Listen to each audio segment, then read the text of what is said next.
শুভ সকাল সবাইকে। আজকে একটা সুন্দর গল্প নিয়ে তোমাদের কাছে হাজির হলাম। সেই গল্পটা হচ্ছে, আমার কাকি শাশুড়ি এসেছিলেন আমার কাছে। আমার ভাইপোর বিয়ের পরে আমার কাছেই ছিলেন।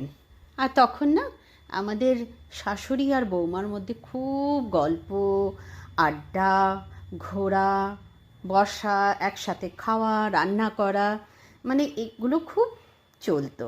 আমাদের মধ্যে বন্ডিংটা এরকমই। আর বেশ উনি মজার মজার কথা বলেন, গল্প বলেন, আমার খুব ভালো লাগতো। তো ওই সময়ই উনি একটা রেসিপি বানিয়েছিলেন। বাঙালিরা সবাই বানায় অবশ্য এটা, কিন্তু সবারই একটু ধরন আলাদা থাকে। তো উনি আমার মালি দাদা পেঁপে দিয়ে গেছিলেন, তো বলে, শোন, আমি না এটা দিয়ে একটা ডালনা বানাবো। আমি হ্যাঁ বানাও। তো সেই পেঁপের ডালনা উনি বানালেন। সেই বানাতে বানাতে সে যে কত গল্প বাপরে, আর হাসি মজা এই চলছিল। তো বেশ সুন্দর করে উনি আলু দিয়ে আর পেঁপে দিয়ে কিছু মশলা আছে সেটা দিয়ে উনি এই ডালনাটা বানালেন। তো এটার মধ্যে আলুটাকে উনি আগে ভেজে দিলেন, তারপরে বেশ সুন্দর একটু হলুদ আর নুন দিয়ে দিয়েছিলেন।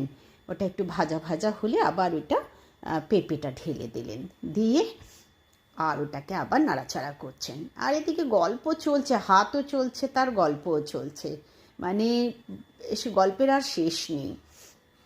তো আমি বললাম, দেখো তুমি হাত পুড়িয়ে ফেলো না কিন্তু। বলে, না রে, এত বছরের আমার এক্সপিরিয়েন্স, এমনিই নাকি আমি হাত পুড়িয়ে ফেলবো। আবার কি সুন্দর কাঁচি দিয়ে লঙ্কা কাটছে। আমি বললাম, এটা কোথার থেকে শিখলে তুমি? বলে, সব শিখতে হয় আজকাল, তো ওদের থেকে দেখে দেখে সব শিখি। যাই হোক, কাঁচা লঙ্কা চিড়ে দিলেন, আদা বাটা, জিরে বাটা, তারপরে লঙ্কা পাউডার, এসব দিয়ে আবার একটু জল দিলেন আর ভালো করে নেড়ে চেড়ে দিলেন। তারপরে এটা দেখো কি সুন্দর কালারটা এসছে, উনি ঢাকা দিয়ে দিলেন যে ফুটবে, কেন পেঁপেটা হতে তো একটু সময় লাগে, তাই জন্য। তো যাই হোক, একটা আমাকে বললো, তুই একটা ভাজা মশলা আমাকে রেডি করে দেয়। সেটা হলো, ওটার মধ্যে মৌরি, গোটা ধনে, জিরে, একটু গোলমরিচ, একটু শুকনো লঙ্কা, আর হচ্ছে জাস্ট একটু মেথি দানা আর হিং, ওটা দিয়ে একটু ভাজা ভেজে তারপর ওটাকে আমি মিক্সিতে মানে পাউডার করে দিলাম। তো সেই ভাজা মশলাটার একটা অদ্ভুত গন্ধ আসছিল। হয়ে গেল, ব্যাস বাটিতে উনি নামিয়ে নিলেন।